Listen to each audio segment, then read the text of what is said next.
Hello everyone. Limitation act के हम section 5 तक कर चुके थे। आज हम इस वीडियो में सेक्शन 6 को कवर करेंगे।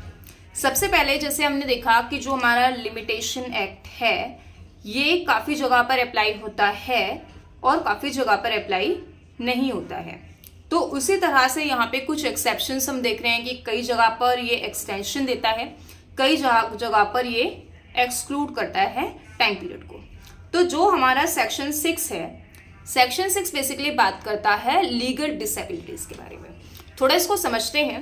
लीगल डिसेबिलिटीज यानी कि अगर कोई भी जो पर्सन है, कोई भी व्यक्ति है, अगर उसको एप्लीकेशन फाइल करनी है, अपील फाइल करनी है, तो अगर उसकी लीगल डिसेबिलिटीज होती है तो यहाँ पर वो क्या कर सकता है, सूट फाइल करने के लिए एलिजिबल तो नहीं है।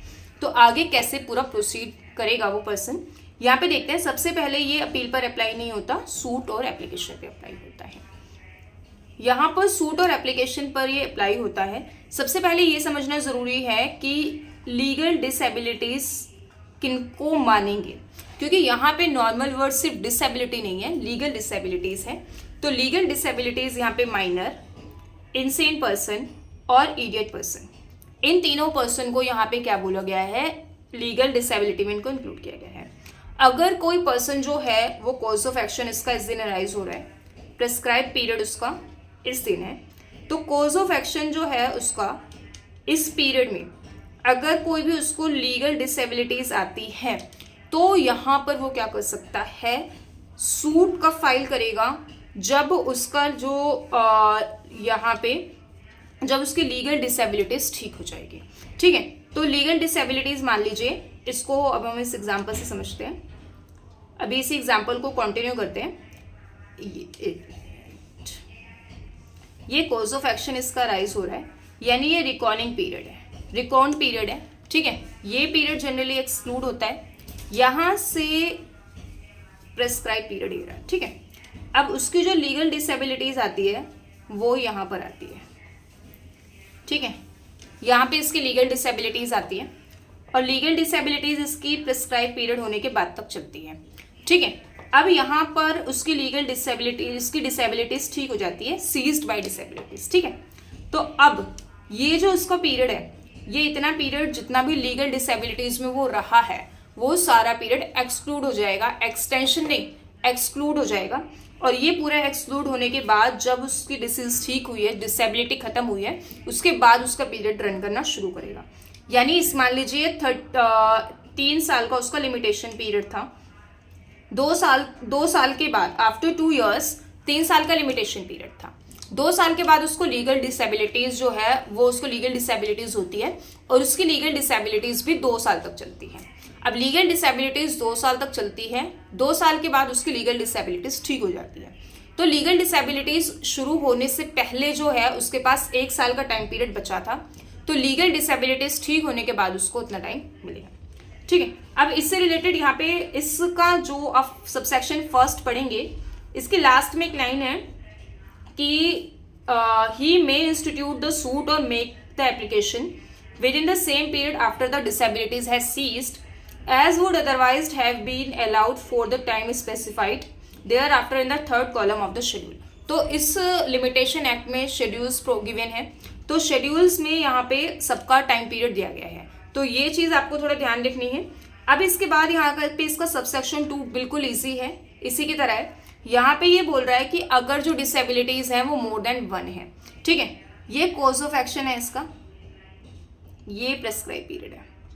ठीक है, अब इसकी जो फर्स्ट लीगल डिसेबिलिटीज है वो ठीक हुई नहीं थी कि उसको दूसरी लीगल डिसेबिलिटीज भी हो जाती है, तो उसको 2 लीगल डिसेबिलिटीज हो गई। अब जब तक उसकी दोनों लीगल डिसेबिलिटीज ठीक नहीं होगी तब तक का उसको टाइम पीरियड मिलेगा और उतना टाइम पीरियड क्या होगा, एक्सक्लूड हो जाएगा। ठीक है, आफ्टर बोथ डिसेबिलिटीज सीज, तब तक वो फिर सूट फाइल उसके बाद करेगा। अब देखिए इसमें, अब मान लीजिए एक पर्सन की लीगल जो डिसेबिलिटीज है, वो लीगल जो डिसेबिलिटीज चल रही थी वो ठीक नहीं हुई, लेकिन उसके बाद ही उसकी जो है ठीक होने से पहले ही उसकी डेथ हो जाती है। ठीक है, अब उसकी यहाँ पे उसकी क्या हो गई, डेथ हो गई। ये कॉज ऑफ एक्शन है। प्रेस्क्राइब पीरियड अगर उसका खत्म भी हो गया है, नहीं भी हुआ है, प्रेस्क्राइब पीरियड अभी मैं नहीं लिख रही हूँ, तो अब उसकी डेथ हो जाती है उसकी डिसेबिलिटीज ठीक होने से पहले, ठीक है। तो अब उसके डेथ के बाद क्या होगा, उसके एलआरस जो है लीगल रिप्रेजेंटेटिव, उनको राइट मिलेगा और वो सूट और यहाँ पे जो उनकी एप्लीकेशन है, तो सूट और एप्लीकेशन उसको फाइल कर सकते हैं, ठीक है। और विद इन प्रिस्क्राइब पीरियड। अब यहाँ पे मान लीजिए उसकी डेथ जो है, लीगल डिसेबिलिटी शुरू होने से पहले उसके पास 1 साल का प्रिस्क्राइब पीरियड जो है वो बचा था, ठीक है। उसका प्रिस्क्राइब पीरियड पूरा होने में 1 साल का टाइम था। तो अब उसके डेथ के बाद जो है उसके एलआर को भी उतना ही टाइम मिलेगा। ऐसा नहीं होगा एलआर के लिए 0 से शुरू होगा, वो वहीं से कंटिन्यू हो जाएगा और एलआर को भी विद इन दैट पीरियड क्या करना होगा, सूट फाइल करना होगा, सूट या एप्लीकेशन जो भी है, ठीक है। तो अब इसके बाद जो इसका सबसेक्शन 4 है, सबसेक्शन 4 ये कह रहा है कि अब यहाँ पे लीगल डिसेबिलिटीज को, ये पूरी चेन चल रही है, इसमें एक डिसेबिलिटीज आती है, ये इसमें 2 डिसेबिलिटीज आती हैं, इसमें उस पर्सन की डेथ हो जाती है और उस पर्सन की डेथ के बाद जो है उसके एलआर आते हैं।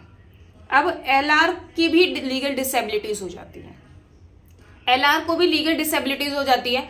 अगर एलआर को भी लीगल डिसेबिलिटीज हो गई हैं, देन यहाँ पे सबसेक्शन 1 और सबसेक्शन 2 इस सेक्शन का वो काम करेगा, ठीक है। अगर एलआर को एक लीगल डिसेबिलिटीज है तो सबसेक्शन 1, अगर 2 लीगल डिसेबिलिटीज हैं तो सबसेक्शन 2, ठीक है। अब इसके बाद यहाँ पे नेक्स्ट जो इसका सबसेक्शन है, लास्ट सबसेक्शन, वो कह रहा है कि dies after disabilities within prescribe period. ये एक न्यू, इस सिचुएशन को हम ऐसे देखते हैं इस एग्जांपल से। देखें, ये कॉज ऑफ एक्शन है, ये कॉज ऑफ एक्शन है, इस डेट पे कॉज ऑफ एक्शन हो रहा है हमारा, ठीक है। ये हमारा प्रिस्क्राइब पीरियड इस दिन खत्म होता। अब यहाँ पे जो पर्सन है उसकी लीगल डिसेबिलिटीज यहाँ शुरू होती है और यहाँ पर लीगल डिसेबिलिटीज उसकी ठीक नहीं होती, लेकिन उसकी लीगल डिसेबिलिटीज जो है वो यहाँ पे डेथ हो जाती है, उसकी डेथ हो जाती है। अब जब उसकी डेथ हो जाती है तो यहाँ पर क्या होगा, उसको एलआर को, जो उसके एलआर हैं उनको राइट मिलेगा और डिसीज के एलआर को जो राइट मिलेगा वो उसको टाइम पीरियड कितना मिलेगा, जितना यहाँ पे एक्सक्लूड हुआ है बस उतना ही ऐड होगा, 0 से स्टार्ट नहीं होगा। उसका जो एक्सक्लूजन होगा वो सिर्फ इतने पार्ट का होगा।